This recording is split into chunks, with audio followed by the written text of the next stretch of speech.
Rosine et Rosette. Ce chant était fort long.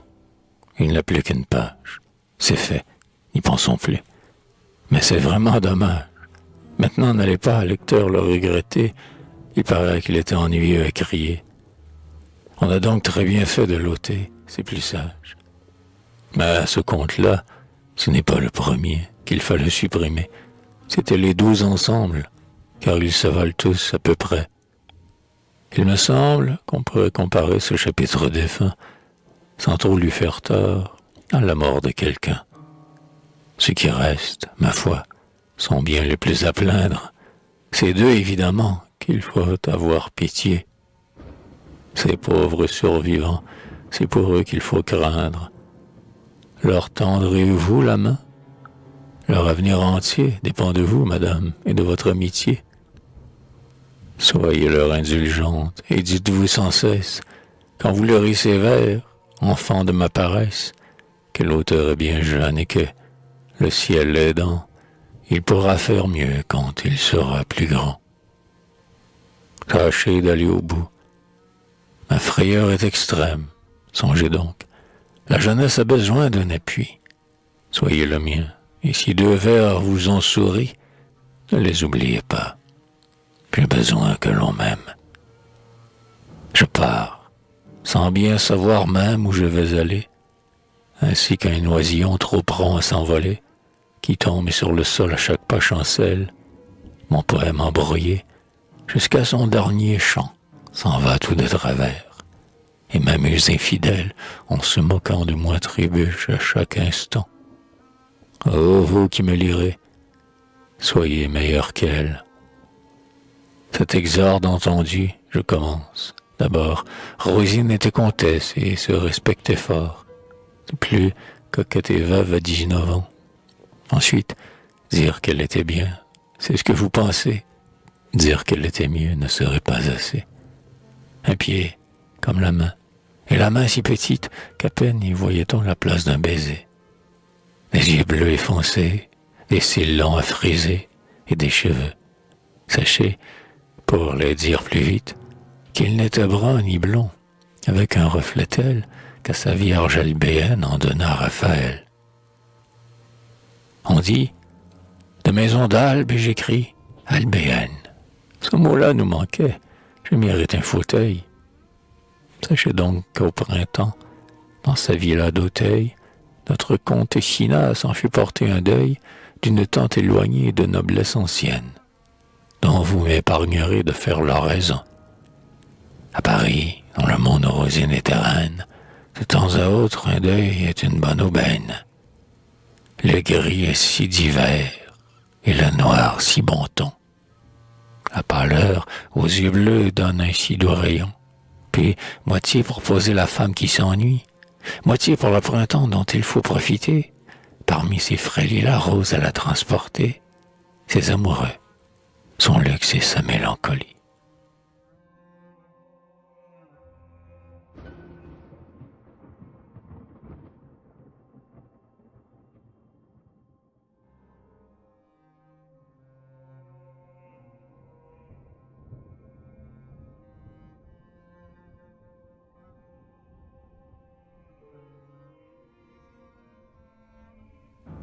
C'est l'heure où le soleil empourpre l'horizon de ses derniers reflets. D'un plus tiède rayon, tendre comme une étreinte et doux comme un sourire, à la terre qu'il quitte, il semble vouloir dire adieu. Telle en sa chambre, une femme, le soir, avant de se coucher, prolonge sa toilette et reste à se peigner, nonchalante et coquette, et, le sourire aux dents, s'attarde à son miroir. Telle, au déclin du jour, la nature amoureuse se pare et se fait belle au rayon du couchant et devient tout à coup plus tendre et plus rêveuse, comme fait sa maîtresse au départ d'un amant. Rien ne dort à cette heure, et pourtant c'est à peine si l'on entend la brise au murmure pensif, si l'on distingue au loin le bruit d'une fontaine qui coule en murmurant sur le marbre massif ou le chant des oiseaux regagnant leur couvée. Quel calme, différent de celui de la nuit. Quel silence joyeux d'entremêlés de bruit. Il semble avoir ici la campagne noyée dans ce dernier baiser d'un soleil pâlissant, que les cieux sont plus doux, que l'ombre est plus amie, la brise plus riante et plus chère la vie, et que l'amour, lui-même, en est plus caressant. On croirait par moments, quand frémit le feuillage, voir des ombres passer en se donnant le bras, évoquer leurs fantômes et deviner l'image d'un monde d'amoureux qu'on ne soupçonnait pas. Dante, n'était-ce pas ton couple au doux murmure qui passait tout à l'heure à travers ce massif? N'était-ce pas son vol dont la traînante allure le faisait frissonner avec un bruit plaintif? La voilà sans âme et toi, pâle Clarisse, est-ce vous qui fuyez en frôlant les buissons? Il me semblait entendre, à travers leurs chansons, monter comme un écho de ton long sacrifice et mourir sur ta lèvre un soupir de regret, pauvre fille. Mon cœur te suivait dans ta peine, et tandis que ton ombre indécise et sereine m'apparut, j'ai senti que mon âme pleurait. Est-ce toi, dit Manon, immortelle charmeuse? Est-ce ta voix joyeuse et ton rire moqueur? Où vas-tu si légère et si peu soucieuse de ton indigne amant qui causa ton malheur? Ah, Werther, est-ce toi, pauvre ami déchiré? Viens-tu trouver ce soir ta Charlotte adorée, au premier rendez-vous que son cœur te donnait, pour ce monde où tous vont et que nul ne connaît? Est-ce toi qui gémis, ô frêle Desdémone, dont la plainte se mêle au chant des rameaux verts? Hélas, ton cœur criait sous le vent des hivers, comme fait, sous l'orage, un saule qui frissonne. Telle une algue battue au caprice des mers, c'est toi, Guy Roméo, cette forme inquiète qui se penche à ton bras. Est-ce ta Juliette? Est-ce toi, Marion? Donna Sol? Est-ce toi, Rosine, Camargo, belle colore au cœur froid? Répondez, est-ce vous? Votre chère image n'est-elle que l'effet d'un bizarre mirage? Est-ce votre fantôme apporté par le vent, ainsi qu'aux nuits d'automne un tas de feuilles mortes, que la bise disperse et que l'orage emporte? Suis l'aquilon qui passe et s'arrête en un champ. Oh, qui que vous soyez, vision passagère, ou fantôme errant dans le jour qui pâlit, qu'il est doux de rêver à vos charmants mystères et de sentir en vous notre âme qui frémit. Mais c'est bien vous, j'entends votre voix qui soupire, et vos soupirs sont doux comme un souffle de mai. Vous passez en silence et je vous vois sourire, et mon âme ressent jusqu'à votre martyre, et voltige avec vous dans cet air embaumé. Ainsi notre âme rêve à l'instant solitaire, où le soleil soulève à son heure dernière un coin du voile bleu que vient jeter la nuit, comme un ange rêveur qui laisse sur la terre son manteau scintillant traîner derrière lui. Raphaël, ton pinceau l'avait-il deviné, cette forme au contour si pur? Ton esprit l'avait-il entrevu ou rêvé, cette tête qui n'est ni brune ni cendrée, aux yeux plus profonds que l'azur? Lorsque ta Marguerite au seuil de son église, au Faust, apparut à tes yeux, vis-tu rien de plus beau que cette femme assise? Un rayon de soleil dore encore ses cheveux, que froisse et caresse la brise. Arbre déjà pâli par l'automne au front roux, vaste cieux, pensive étoile, qui passez éternel, les yeux fixés sur nous, astre muet, témoin pour qui toi est sans voile, avez-vous rien vu de si doux?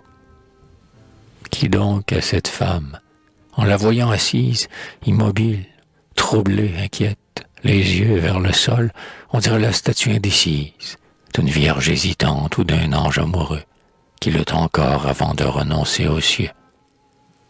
Ce n'est pas la lourdeur que sa pose rappelle, elle n'a pas l'air triste, elle a l'air inquiet. Elle écoute son cœur, et son cœur est muet. C'est donc une ombre encore? Non, mais qui donc est-elle, cette femme érosinée sous ce rayon d'or? Dans sa mélancolie, elle est plus belle encore.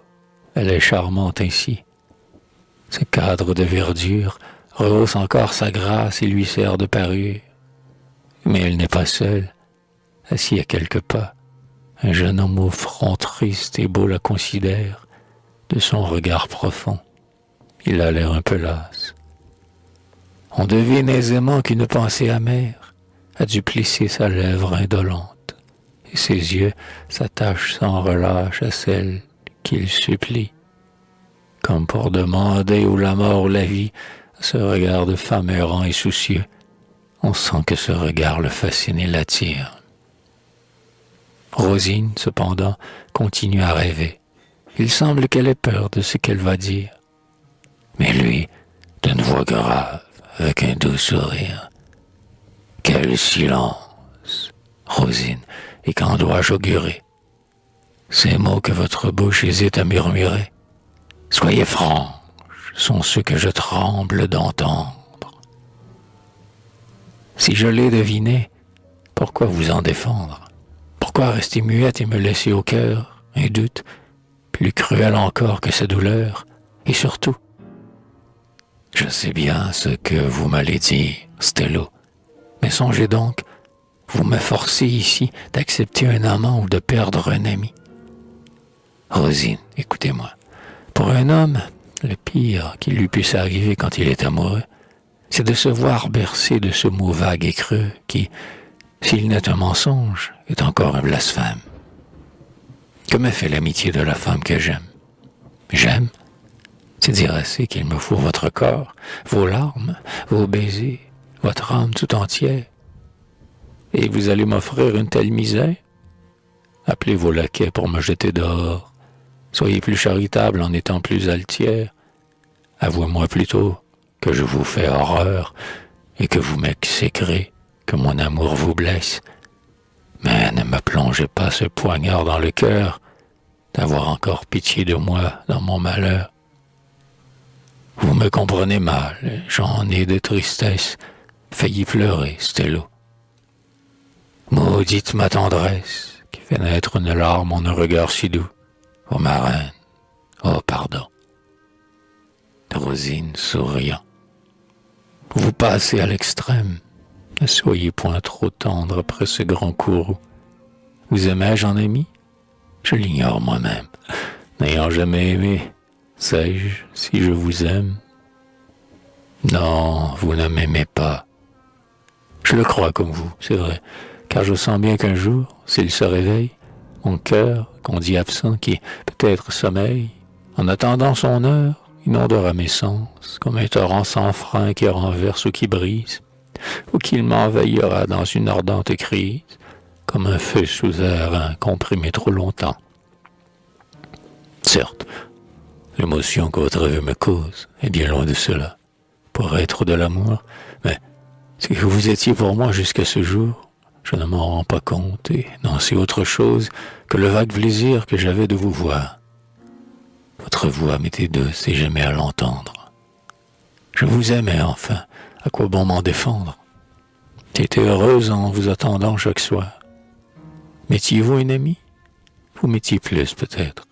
Et jusqu'ici, Stello, si j'ai, sans le vouloir, en vous aimant ici fait grandir votre espoir, vous en avez le droit, vous pouvez méconnaître un tel nom. Mais, du moins, laissez-moi regretter de ne point avoir su vous le faire accepter. Ainsi, dans le grand parc désert, sous la ramure, leurs voix s'entremêlaient comme un faible murmure. Tous deux parlaient encore. Il faisait déjà nuit. Oubliant le destin devant cette nature, témoin de leur tristesse, et quand Stello partit, son front cherchait en vain la fraîcheur passagère. Il marchait au hasard et d'un pas inégal. Une larme brûlante errait sous sa paupière. Il emportait au cœur une blessure amère. La comtesse en pleura, dit-on, jusqu'à son bal.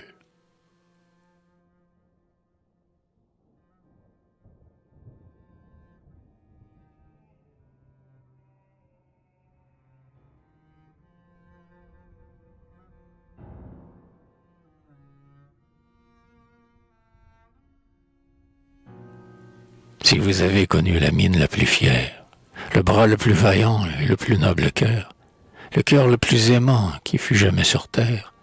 Vous connaissez Stello. Libertin et rêveur, tenace comme un roc et doux comme une fille, il avait les défauts d'un bon fils de famille, et ce rare bonheur de compter à la fois les solides vertus des héros d'autrefois. Il avait de bonne heure appris l'expérience. Son père, Dieu merci, l'ayant dès son enfance, laissé maître de lui comme on l'est à 20 ans, ce qui fit qu'il connut la vie avant le temps. Avec ses 22 ans, il pensait comme à 30, et s'ennuyait de tout sans que rien le tourmente, jusqu'à ce que son cœur se fit prendre un beau jour à ce jeu si cruel et si vieux de l'amour. Au reste, sa fortune égalait sa noblesse. Rien ne vint donc, durant le cours de sa jeunesse, entraver sa nature ou gêner son instinct. Il grandit librement au gré de son destin. Ce qu'il était resté, Dieu l'avait voulu faire. Tel il était sorti du ventre de sa mère. Tel nous le retrouvons au jour de ce récit. Et ce qu'il en advint depuis lors, le voici.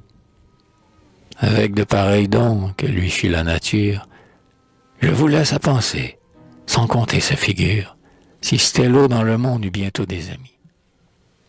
Heureusement pour lui, la chose la plus sûre, il savait qu'ici-bas, c'est le pouvoir acquis sur soi-même. Et depuis qu'il marchait dans la vie, il avait assez vu comme le monde oublie pour s'en faire une règle, et faisait peu de cas de tout ce qui n'était ni son cœur, ni son bras. Pourtant, depuis 3 mois qu'il connaissait Rosine, ceux qui voyaient Stello le trouvaient bien changé. Il avait doucement senti dans sa poitrine grandir un sentiment qui l'avait dominé. Ce n'était plus alors cet enfant débauché que les fous de son bord se vantaient de connaître. Ce n'était pas non plus, dans l'amour nous pénètre, le Stello d'autrefois incrédule et lassé. Tout le monde savait qu'il aimait la comtesse. Aussi bien savait-on, à cette enchanteresse, sous sa gorge de marbre, un cœur non moins marbré. Ses amis, les meilleurs, l'en avaient détourné. Mais soit que ce grand cœur eût trouvé sa faiblesse, soit qu'il y vit du sort un ordre impérieux, il garda sa chimère et ne l'aima que mieux.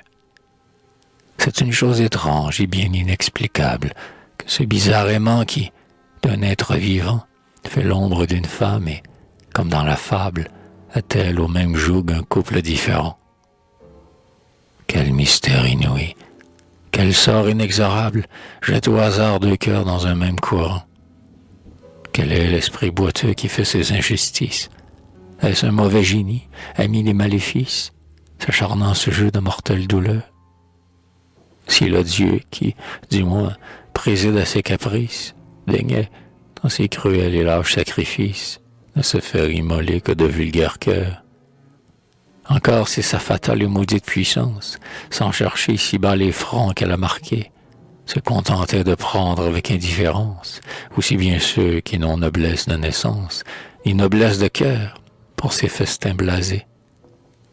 Mais non, il semble même, ô misère inouïe, que les prédestinés à cette mort sans fin portent une auréole et que, dans cette vie, un ange les reprend quand la mort les oublie. Envoyés de malheur, c'est l'éternel destin.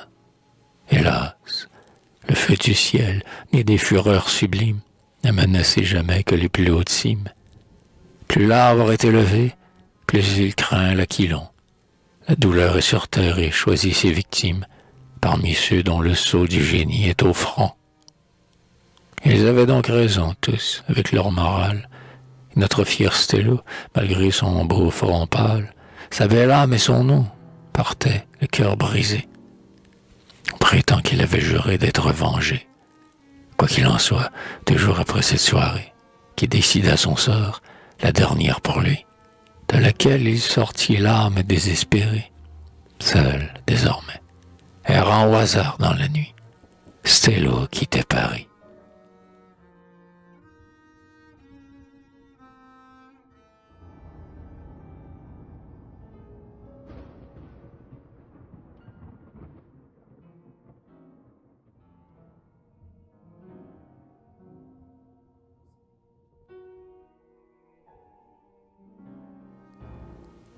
Qui sait ce que peut faire de ravages sans bornes et de taches sans nom, dans un cœur vierge encore, plein d'un amour profond, le souvenir mortel d'une horrible misère.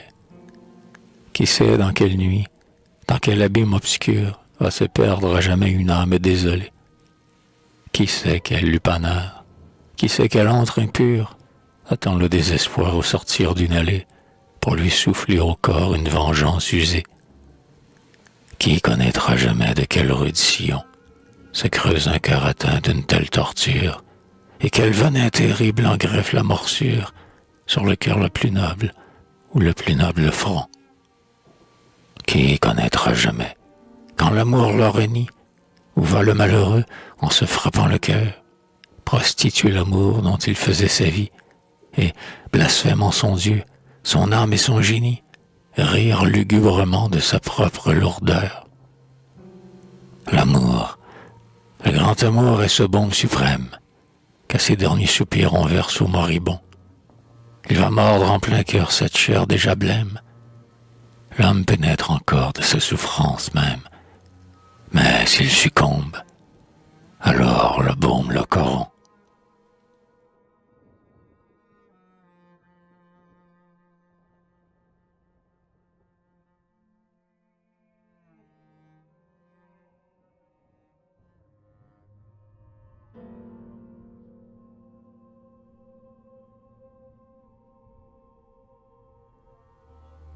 La lune était limpide, Alger, la blanche ville, depuis longtemps déjà dormait profondément.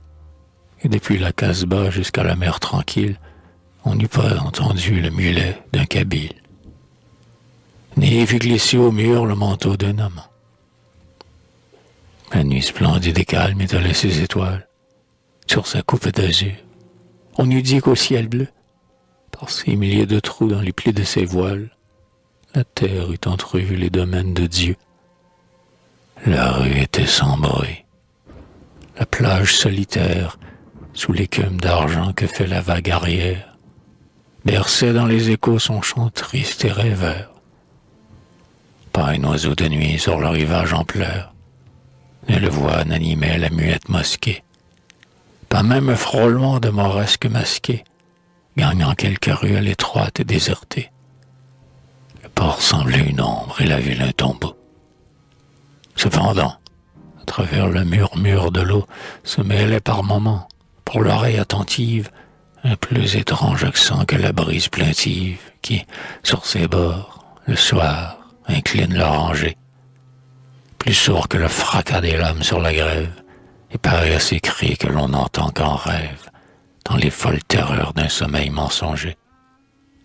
On eût dit comme un chœur de voix incohérente, comme un lointain concert de plaintes discordantes, où des éclats de rire étouffaient des sanglots, dont le vent emportait les notes turbulentes, et qu'un écho mourant emportait par lambeaux. Parfois tout se taisait. D'une voix plus égale, qu'on entendait à peine, une femme chantait, quelques libres refrains que la bande écoutait.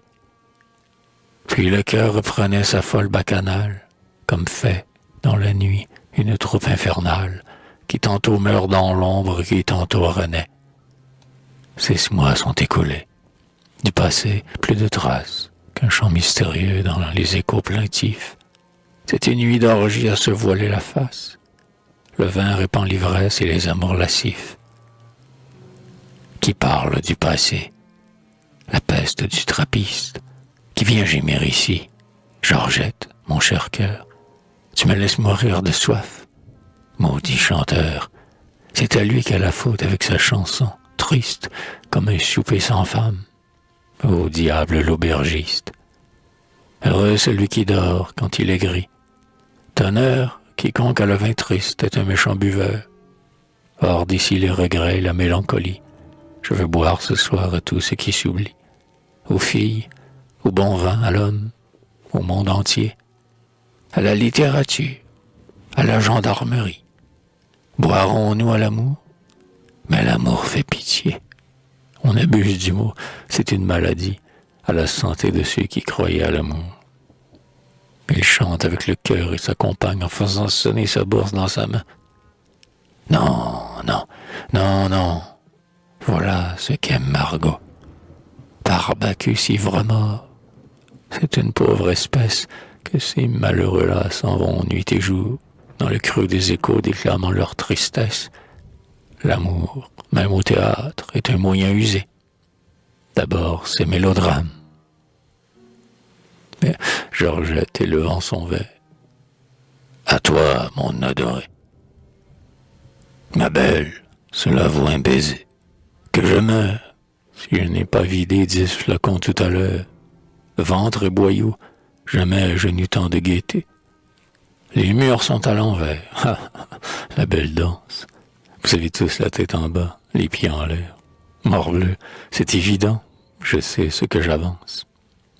Le premier qui dira que je n'y vois pas clair, Dieu que j'ai soif, messieurs, je bois à l'hyménée. Je deviens vertueux quand il est si matin. Mais, corpo di Bacco, mon verre est encore plein. Il boit. À boire, j'ai dans l'âme une joie insensée. Décidément, l'homme est un piteux mannequin, que je voudrais avoir le ventre de Silène. Je boirai un tonneau ce soir, tout d'une haleine. Georgette, je suis gris, mon cœur en vérité. Au diable les soupirs, vive la volupté. Du vin, je meurs de soif. Allons, la courtisane, chante-nous le refrain d'une chanson profane. Chante nos vins de France et nos amours perdus. Les seins nus et debout, seul au milieu du groupe. Silence, la bacchante a tordu ses bras nus.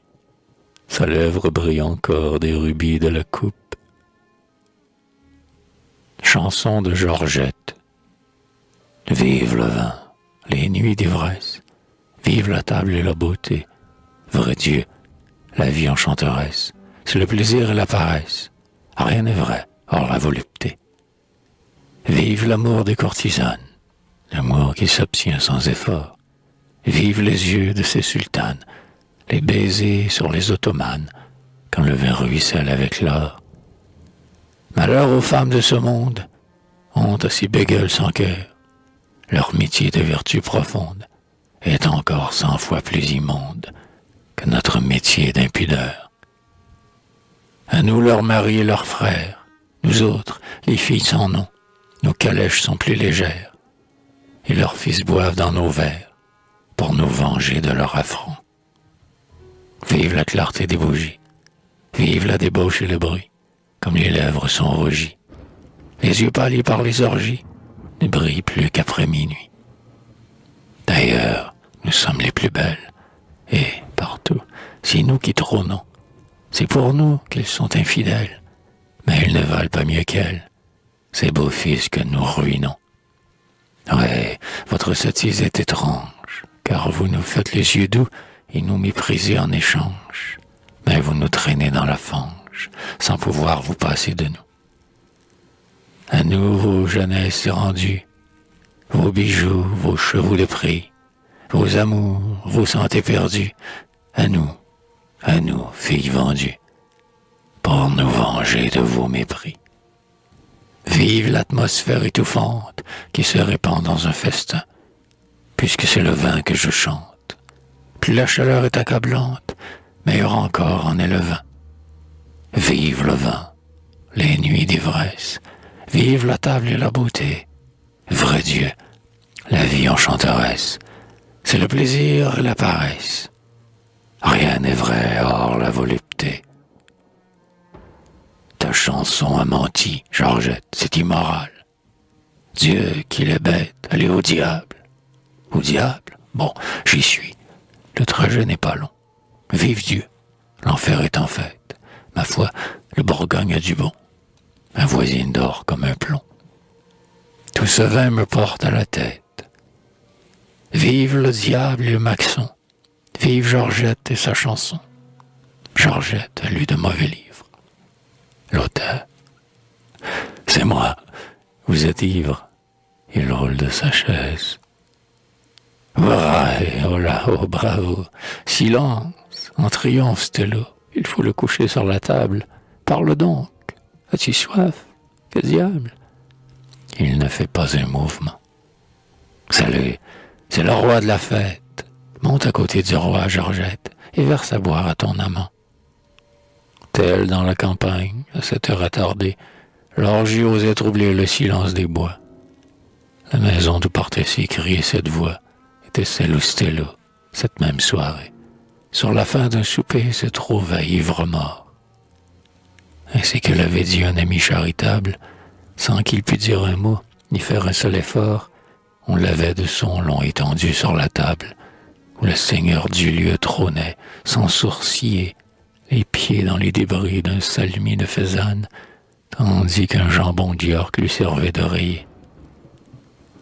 Auprès de lui, debout, la belle courtisane, Georgette, la bacchante au front échevelé, la lèvre en feu, les yeux brillants de volupté, laissant voir son beau sein qui s'abaisse et qui monte, ivre de bruit, de vin, de plaisir et de honte, achevant le refrain qu'elle avait commencé, lui versait de son haut un flacon sur la tête, cependant qu'autour d'eux le reste de la fête, sans cesse redoublant son tapage effréné, avec des cris de joie, au comble de l'ivresse, dansait, criait, hurlait, et dans son allégresse, près de tomber aussi, semblait plus acharné. Stello, lui, l'œil éteint, le visage livide, ses cheveux inondés et collés par le vin, son beau col débraillé dans sa chemise humide, plus pâle que jamais sous la clarté morbide des lustres que déjà pâlissait le matin, laissait pendre ses bras comme une masse inerte. Ah, si Rosine alors, par une porte ouverte, avait pu contempler ce spectacle navrant, devant cette misère et cet abaissement, devant ce regard morne et cette indifférence, en songeant qu'elle avait d'une vaine espérance de percer ce cœur qu'ensuite elle avait déchiré, en songeant qu'elle seule avait désespéré, celui qui cherchait là l'oubli de sa souffrance, et qu'à peine aujourd'hui son œil reconnaîtrait. En retrouvant ici cette riche nature, où la pâle débauche imprimait sa souillure, aurait-elle pleuré de ce qu'elle avait fait?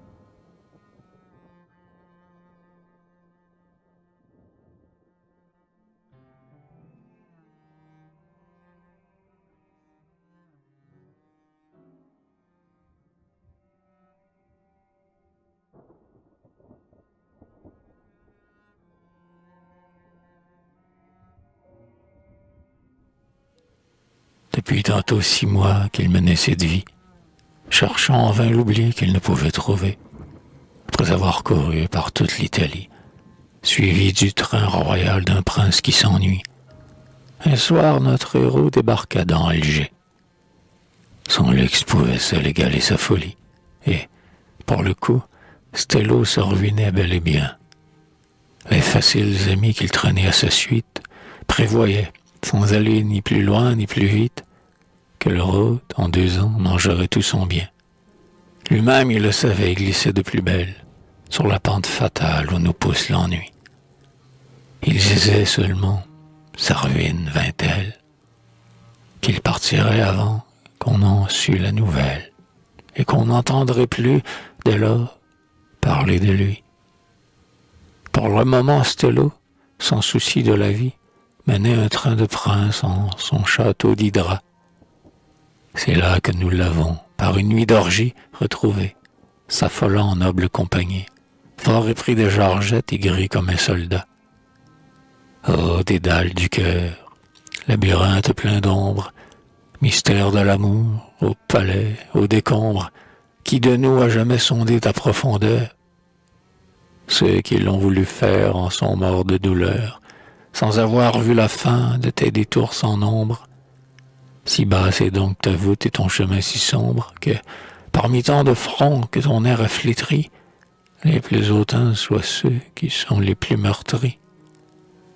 Est-il vrai qu'ici-bas il n'est de grands poètes, que ceux qui n'ont chanté dans leurs divins concerts et pleuré dans le vent de leurs nuits inquiètes, que leurs sanglots réels, que leurs propres fêtes, et que l'on est si grand que pour avoir souffert?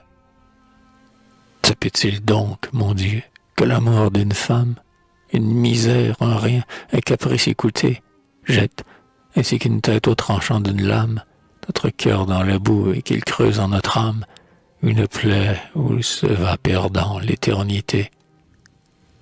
Ce pâle libertin, ce masque à l'œil stupide qui regarde sans voir, ce fantôme livide, ce cadavre vivant, le reconnaissez-vous? Ce ne peut être lui, c'est un autre. Il se lève. Non, ce n'est point Stello qui gisait là-dessous. C'est une ombre sans eau, comme on en voit en rêve. Mieux vaudrait, si c'est lui, l'avoir percé d'un glaive et jeté ses lambeaux aux fanges des égouts. Circé se vanterait de sa métamorphose.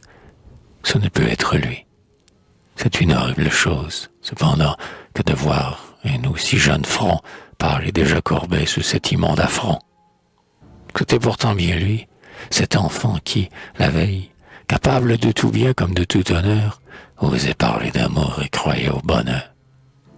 Tel on voit dans les champs une féconde treille s'embellit, appuyée au flanc d'un chêne altier. Mais un jour l'arbre tombe, et la vigne, en souffrance, ployant sous le fardeau de sa propre abondance, se mêle dans le bout aux pierres du sentier. Tant qu'il avait gardé quelque faible espérance d'être aimé de Rosine, il sentait cet amour vivre dans sa poitrine et grandir en son âme. Et, comme un acier pur s'endurcit à la flamme, sa nature, en aimant, s'élevait chaque jour. Mais, une fois ce charme arraché de sa vie, une fois qu'il eut vu la dernière lueur qui lui montre le ciel s'éteindre dans son cœur, alors il lui sembla, dans sa fierté meurtrie, que ce monde, après tout, n'est qu'une comédie, infâme et désolante, et que c'est un malheur pour tout homme ici-bas d'être un homme d'honneur. Lors, mesurant l'abîme, il comprit sa détresse, et son cœur retomba d'autant plus désolé qu'il s'était élevé plus haut dans sa tendresse pour suivre en souriant son fantôme envolé.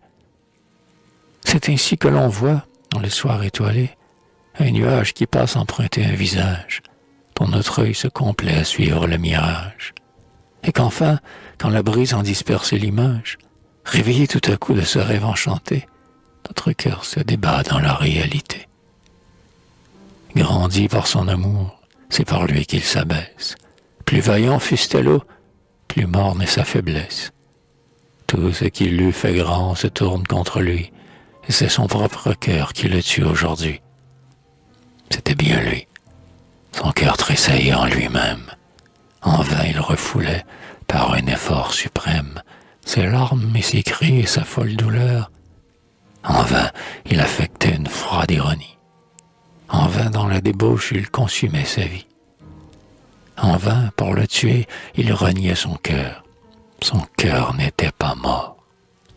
Grandi par sa souffrance, pendant les nuits d'ivresse et de pâles excès, sous son masque impassible, il pleurait en silence. Mais, sitôt qu'il sortait de son sommeil épais, Stello sentait à lui sa terrible morsure, et, plus vivace encore après sa flétrissure, de son ancien amour l'éternelle torture, se réveillait alors, plus rude que jamais. Quelquefois, cependant, sa puissante nature reprenait le dessus. Il redevenait lui. Alors il se disait qu'ici-bas rien ne dure, et, se trouvant plus calme, il croyait à l'oubli. Ces jours-là, fatigué de sa dernière orgie, las de son monde et las de sa banale vie, pour errer librement et rêver sans témoin, il partait à cheval et s'en allait au loin, marchant à l'aventure et laissant sa pensée lui retracer tout bas sa jeunesse effacée. Conduit par son murmure et bercé par son chant, souvenir qui vivait dans notre âme endormie, charme mystérieux, votre mélancolie, d'où vient-elle? Et que veut son murmure enivrant? Par un de ces jours-là, seul, comme à l'ordinaire, Stello longeait la mer et se laissait aller, à ce calme complet où la nature entière, sous ses ardents climats, semble se dévoiler. C'était en plein automne. On eût dit que la terre eût caché, ce jour-là, le soleil dans son flanc, tant le ciel était tiède et le jour caressant. Il s'enivrait. Pour lui, c'était un nouveau monde, que ses yeux saluaient pour la première fois. Tout s'était effacé. Ses rêves d'autrefois, sa fièvre, ses sanglots, sa misère profonde. Tout jusqu'à son amour, jusqu'à l'ivresse immonde, jusqu'à son nom, jusqu'à ses yeux, jusqu'à sa voix. Son cœur était vivant. Il sentait sa jeunesse se soulever en lui sous le souffle divin qui passait dans son âme, et, comme une ombre épaisse, les cendres du passé s'envolaient de son sein. Son cœur était vivant. Il aimait la nature. Il se berçait au chant de l'onde qui murmure et comprenait le monde en regardant les cieux. Il lui semblait entendre une voix inconnue, dont le timbre, dans l'air, chantait sa bienvenue et volait sur ses pas, oiseau mystérieux. Son cœur était vivant. Quand il vit la campagne s'éteindre l'horizon de la pâleur du soir, quand il vit le soleil penché sur la montagne, qui se dressait déjà comme un fantôme noir, alors il s'aperçut qu'une grande distance le séparait d'Alger qu'il ne pouvait plus voir. Nul bruit au loin. Le flot troublait seul le silence. Il tourna son cheval pour mieux s'orienter et vit, dans un rayon lointain, se dessiner Sidi Ferruch, ainsi qu'un fil sur la mer bleue. Il tourna de rechef et gravit le coteau, le tombeau de la reine au loin. À droite l'eau, à gauche, collé à la Sainte.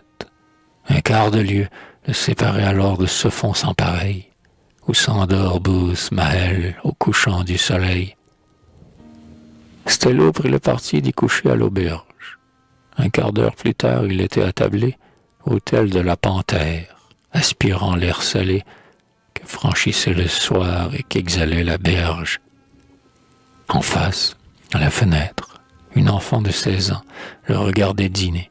Elle était blonde et blanche, blonde comme Rosine, ayant ses traits charmants, appuyant sur sa main sa tête qui se penche et laissant son travail pendre sur ses genoux. Rêveuse dans sa pose et comme subjuguée, elle considérait Stello d'un œil si doux qu'il n'est douceur au monde à s'en faire une idée. Raphaël l'eût conçu et Greuze l'a rêvé. Quel mystère insondable elle avait dans les yeux. Dans le pays, chacun se la rappelle encore.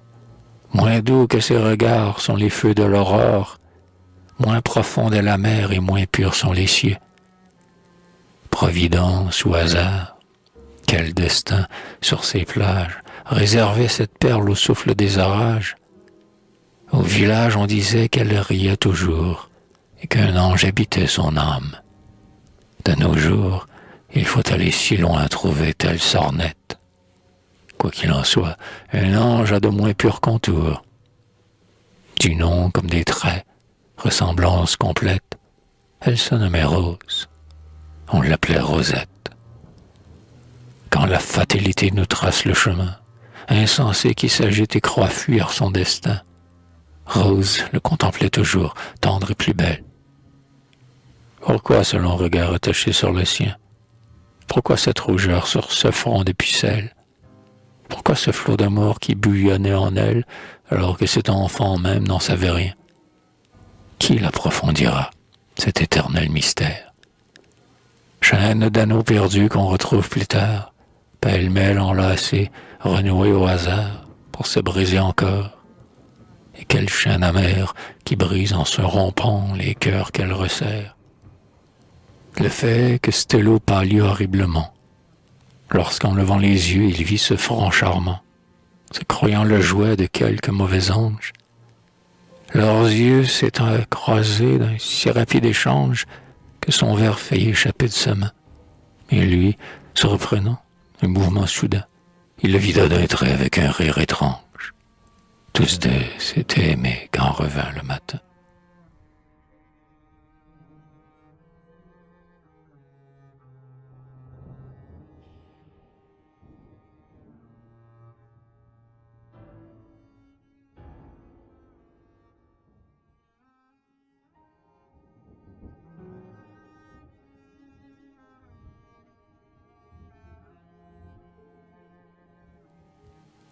Où sont-ils? Le méandre est parti pour la France. Le flot, de son sillage a gardé la nuance, dont la nacre s'efface. On peut encore le voir au tournant des rochers. Adieu, climat étrange, où j'ai souffert. Adieu golfe aux mourantes franges, que l'aube diamante et qu'argente le soir. Je ne vous verrai plus, beau lieu de ma souffrance, bord témoin de ma honte et de mon désespoir. Il glisse, il fuit toujours, l'ombre qui le balance n'a jamais au soleil étalé plus d'azur. Adieu, Stello, Rosette, Espérance, Espérance.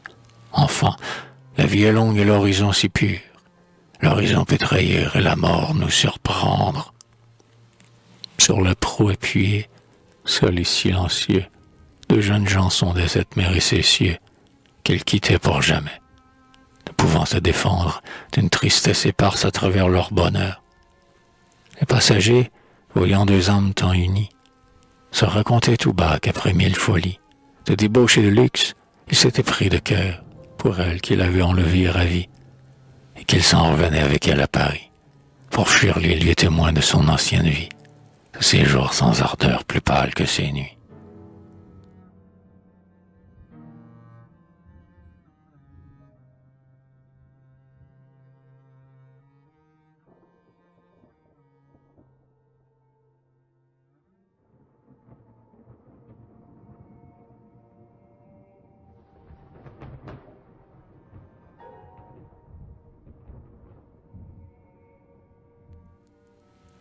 Par quel détour secret le hasard qui nous mène ne peut-il nous conduire à son but ignoré?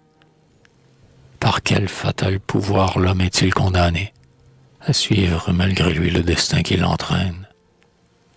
Tel recherche la mort qui ne la trouve pas, tel autre la redoute et s'attache à la vie, qui, laissant à moitié sa tâche inaccomplie, plein d'espoir et d'amour, vole vers le trépas.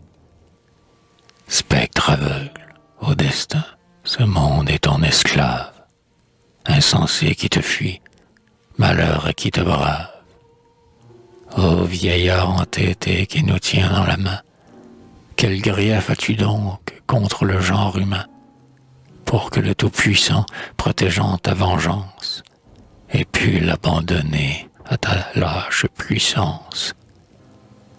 Ô Muse, prends le deuil, pars et retiens tes chants, loin de ces souvenirs que ma plume soulève. Mon âme se reporte à de cruels instants. Triste récit, pourquoi faut-il que je t'achève? Pour mes vers désormais, il n'est plus de printemps, ni les parfums du soir, ni les bruits de la grève ne se mêleront plus à mes tristes accents. Jeunes, libres tous deux, souriant à la vie, Rosette et son amant s'aimaient à la folie, tenaient leurs amours pour unique souci, s'inquiétant fort peu du reste, et l'habitude qu'avait pris Stello, dès qu'il fut à Paris, de ne mener chez lui pas un de ses amis, fit que rien ne troublait leur chère solitude. Ils vivaient donc heureux autant qu'il est permis. Mais combien ce bonheur fut de courte durée, comme ils étaient comptés ces beaux jours, destinés impassibles, oh, sombre lendemain, que suspendait sur eux ton immuable main. N'as-tu donc dans le cœur de pitié ni de honte qui te puisse émouvoir? Et n'est-il ici-bas nul qui puisse espérer, en te tendant les bras, que sa prière au moins te peut rendre moins prompte? Or, quoi qu'il l'eût voulu, Stello ne pouvait pas fuir le monde, et partant, il faisait bonne mine, engagé qu'il était par son ancien éclat. Le bruit de son retour fut, comme on l'imagine, un grand événement dont tout Paris parla.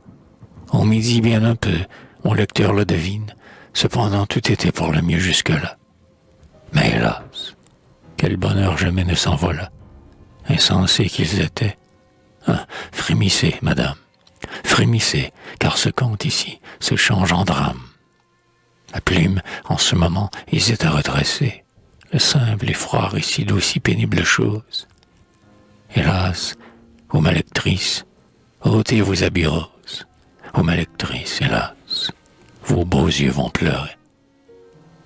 Les amis de Stello, qui voyaient la comtesse, n'avaient garde, on s'en doute un peu, de lui cacher ni comment il vivait, ni combien sa maîtresse lui ressemblait. C'était, dit-on, à s'y tromper, jusqu'à les confondre et dire les deux roses. À force d'en parler, on fit tant et si bien que le hasard, habile en ces sortes de choses, les fit se rencontrer au théâtre italien.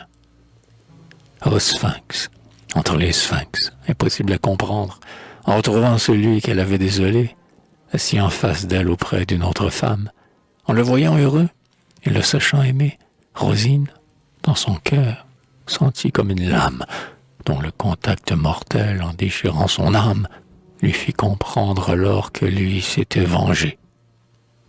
Et celle dont la bouche avait été muette, celle qui, froidement, avait brisé ce cœur et s'était fait un jeu d'une atroce douleur, ressentit à son tour cette fièvre inquiète dont il avait souffert et se prit à l'aimer.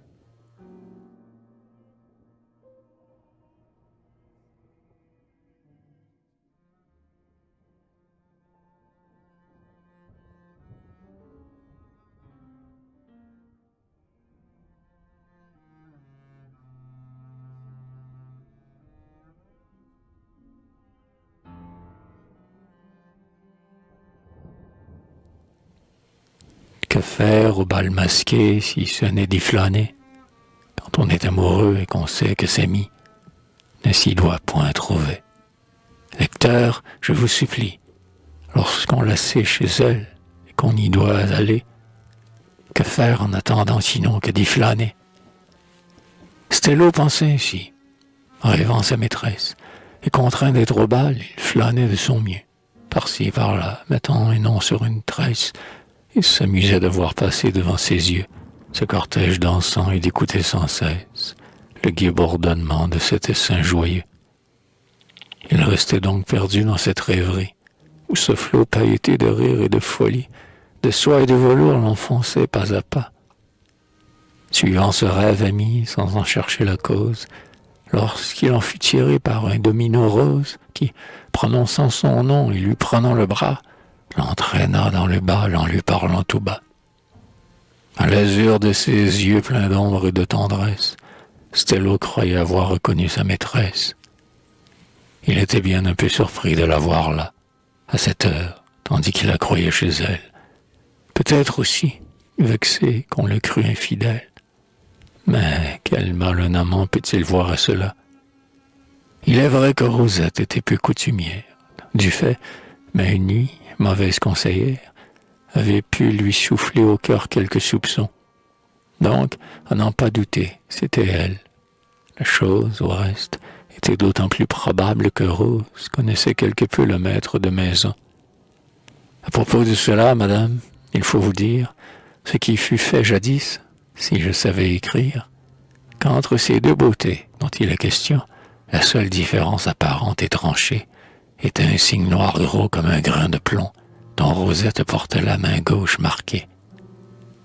Or donc, il arriva ce que vous prévoyez, qu'un gant trompa Stello, qu'à force de tendresse, de ruse féminine et de regards noyés, de désir et d'amour, cette autre enchanteresse eut raison du jeune homme, mais qu'il était trop tard, en un mot, quand Stello reconnut la comtesse.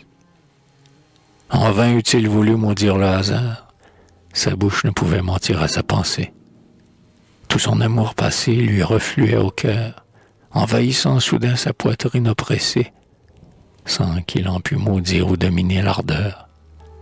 Oh, chaste amante, et toi, pauvre rose endormie, hélas, dans cet instant où se jouait ta vie, pendant que ton Stello mourait entre des bras qui n'étaient pas les tiens, tu ne t'éveillas pas.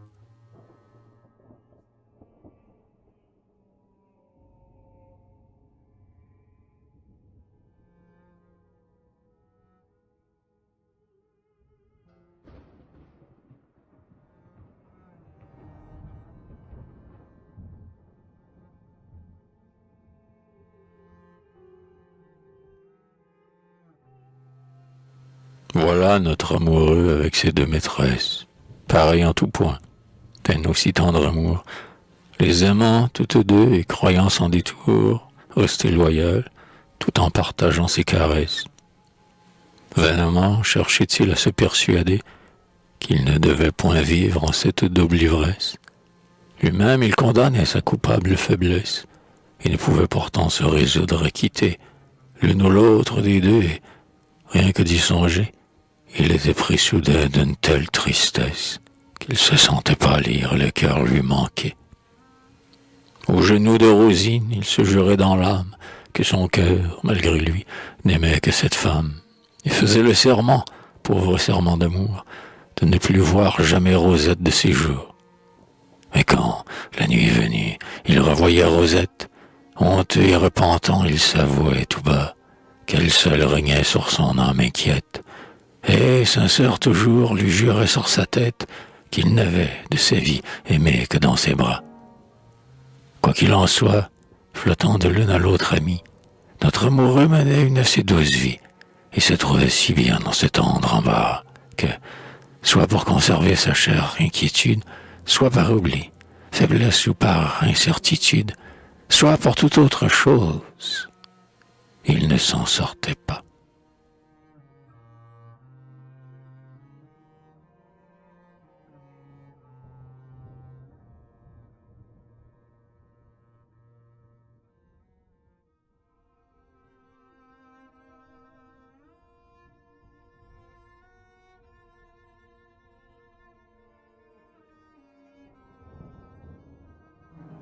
Qu'a-t-elle donc, Rosette?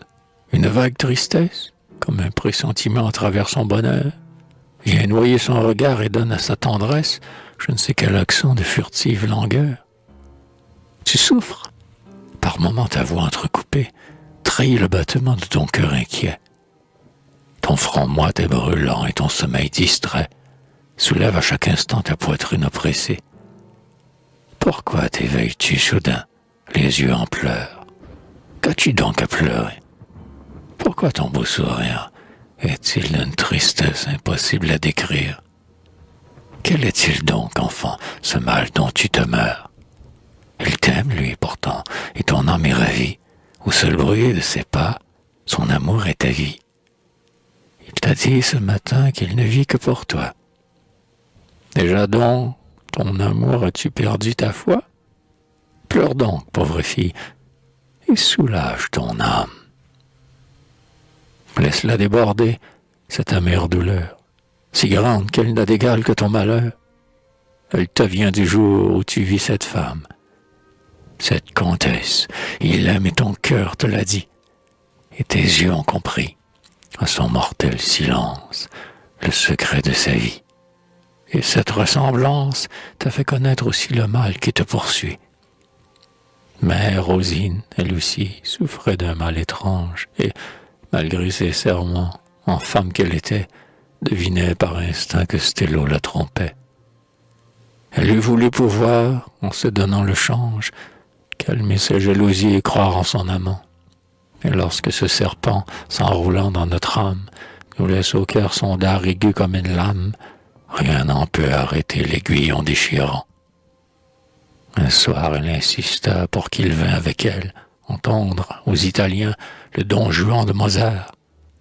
Le jeune homme accepta, souriant du hasard. Il comparait la pièce à la scène réelle qu'il jouait chaque jour.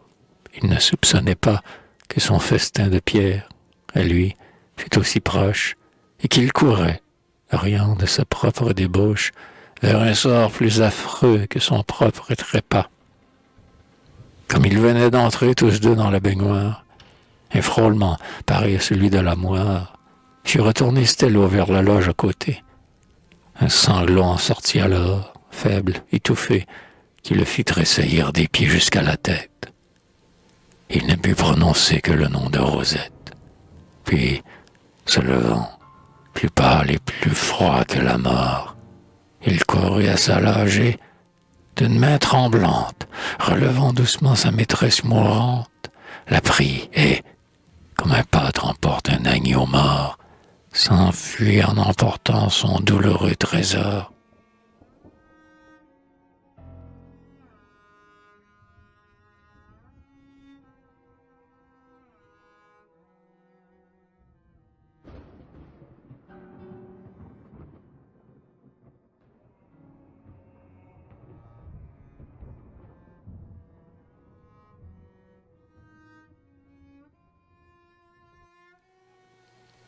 Déjà la lampe d'or au plafond suspendue pâlit de ses rayons l'indécise clarté. La pendule sonore a par 2 fois teinté. Blanche et silencieuse ainsi qu'une statue, n'est-ce pas, sur ce lit, une enfant étendue, qui s'endort dans sa fleur ou meurt dans sa beauté? C'est Rosette, jamais ce beau corps qui sommeille, n'a d'un plus pur contour dessiné sa blancheur. Ses yeux ont oublié leurs larmes de la veille, son sourire trahit le rêve de son cœur. Pourtant, à son chevet, son amant qui la veille semble chercher un souffle à travers sa pâleur. Il écoute. On dirait parfois qu'il soupire, comme un enfant qui dort après avoir pleuré. Sa lèvre pâlissante, à son rêve adoré, semble vouloir s'ouvrir pour compter son martyre. D'autres fois, au contraire, il croit voir un sourire, éclairer en passant son front décoloré. Mais non, c'était un songe. Elle n'a pas bougé. Son front est resté pâle et sa lèvre entr'ouverte. Sous les rayons mourants, n'a pas même tremblé. Rien. Pas même un soupir dans la chambre déserte. Ô sombre et lente nuit, ô funèbre clarté, rien. Rien que le silence et l'immobilité. N'osant plus l'appeler, il prend sa main inerte. Cette main glacée retombe aussitôt. Alors, sans qu'une larme à ses yeux soit montée, il pose un long cri sourd d'une voix étouffée. Et, sur ce même lit où Rosette est couchée, une dernière fois, sans prononcer un mot, serre entre ses bras cette fille adorée. Dans un dernier baiser jette un dernier sanglot. Déjà de ce beau corps l'âme était envolée. Il ne pressa sur lui qu'une ombre inanimée. Sa main fut sans étreinte et sa voix sans écho. Alors, prenant dans ses bras sa maîtresse expirée, comme elle avait tenu sa main gauche fermée, un papier qu'il n'avait pas encore aperçu en tomba tout froissé. L'ouvrant alors, il lut le billet que voici, de la main de Rosine. Ce soir, aux Italiens, la chanteuse est divine. Nouveau duo d'amour, qui viendra l'entendra. La seconde baignoire est à gauche, c'est là. Alors elle comprit tout, et sa tête penchée demeura jusqu'au jour dans ses 2 mains cachées. Sa mère, le matin, ne l'eût pas reconnu. Il est parti depuis et nul ne l'a revu. Rosine aime le monde et le cherche sans cesse. Elle souffre, dit-on, d'une étrange tristesse, et cherche dans le bruit un oubli mensonger. Qui de nous, ici-bas, peut sonder son mystère? Quand le vent du destin a passé sur la terre, nul n'a compté les fleurs qu'il en put arracher.